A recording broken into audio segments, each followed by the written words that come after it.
Hi, good afternoon. We are here at Food Safety Tech Supply Chain Vulnerabilities in the Food Industry Conference with Tatiana Lorca at Ecolab.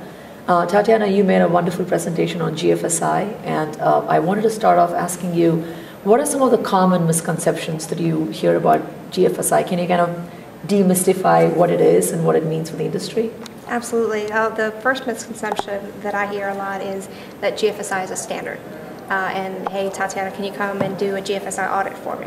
So first of all, GFSI is not a standard. GFSI is a group that manages a benchmark document, which is a set of requirements that any food safety program should have in place in order to assure that prerequisite programs are in place within a manufacturing facility that implements a standard. HACCP is in place. Management system requirements are in place. So that's what should be in place within a manufacturing facility, so it's got to be part of the standard. But then it also needs the piece on how the audit is conducted, who conducts the audit, and how the certification process is conducted, and then an overall vigilance over the audit and certification process through an accreditation program. So sort of an auditing the auditing companies and auditing the auditors. When it was first started, the hope was GFSI would set up a platform for universally recognized standards. And once you have one of those 8 or 10 standards if you're certified with those standards, then the company you're supplying to would be all right with it. But you still have companies saying, I use SQF and you're using PRC, so we wouldn't require all our suppliers to be SQF certified. Do you still see that happening? Where in the acceptance kind of timeline do you see the food industry is right now? Well, in the U.S., I think we're very fortunate where, from a corporate perspective, what the leaders have said is we will accept any one of the GFSI recognized programs. And that's the message that comes down from the corporate level at the majority of the food safety, the retail chains. Where we end up with some confusion is down at the buyer level, where a buyer may mistakenly ask for one over the other. So that's an internal issue that needs to be sorted within the retailer or within the manufacturer. All of the standards are not created equally. They all have a very good, strong common base. Mm-hmm. All of the standards will get a company to the right food safety control level that it needs to be at, but may do it in a slightly different way. So as far as a company asking a manufacturer to change over to another program, it does happen. Mm-hmm. And that's unfortunate because it just tends to lead to confusion within the facility. But whether or not that is going to change, I'm not sure.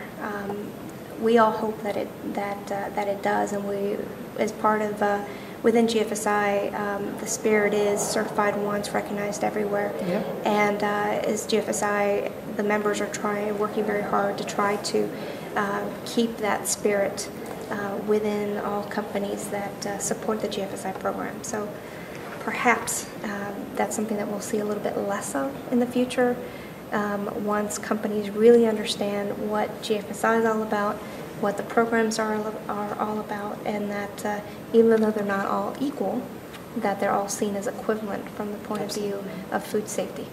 It is a very grand and impressive initiative, so hopefully it'll gain more acceptance. The other concern was, people think it's a be-all, end-all just to be under the GFSI banner.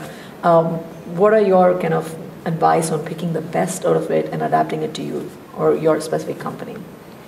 From a manufacturer's perspective, they need to take a look at, first talk to their customers and find out what is it that they're asking for, because as you mentioned earlier, there are some either supplier or manufacturers or retailers that may say, well, I would like one over the other. Mm-hmm. So polling and understanding what your customers are looking for. And then looking at the marketplace. Different parts of the world tend to favor one standard over the other. And that is obviously very important. So if you're trying to go for a target market share or marketplace, then you definitely want to lean towards the standard that's much more widely recognized in that part of the world. But at the end of the day, it comes down to the company's culture and how they embrace the program, because some companies may not, one standard may not fit that company's culture. I've had customers that started off with one program just to try it out to see, is this something that we can continue within our business? And after some time realize, you know, we really should go with this other one, with this other GFSI recognized program, because it fits our company culture a little bit better. And you find that fairly often. The way that a company runs tends to guide which way they're going to go.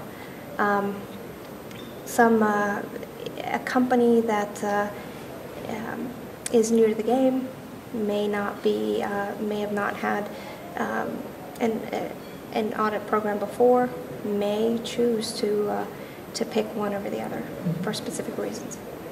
One of the questions was, which one to pick, and typically people say, "Oh, I would pick BRC over SQF because I think it's easier." Do you think that's a right perception? Is one easier than the other? And if somebody's never done a certification according to a specific standard before, what would you advise to them? Oh, that's a great question.